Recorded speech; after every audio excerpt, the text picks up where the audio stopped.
Առաջադրումների վերաբերյալ տեխնացուները միշտ էլ այդ առաջադրման վճարը իրականացրել են, որովհետև մենք քարոզարշավ ենք իրականացնելու,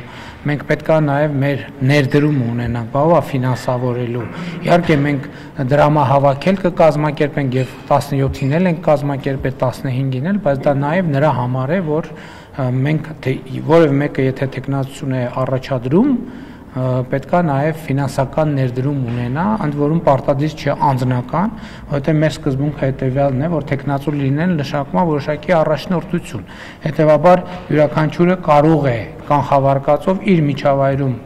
եթե անձամբ ինքը այդ որոշումը չի կայացնում, իր միջավայրում դրամահավաք կազմակերպել ընտանիքի անդամներ, ընկերներ եւ այդ ներդրումը անել։ Ինչու կուսակցականներին 500,000 դրամ, ոչ կուսակցականներին 1,500,000 դրամ, որովհետեւ կուսակցականները այս ընթացքում վճարել են անդամավճար, որպեսզի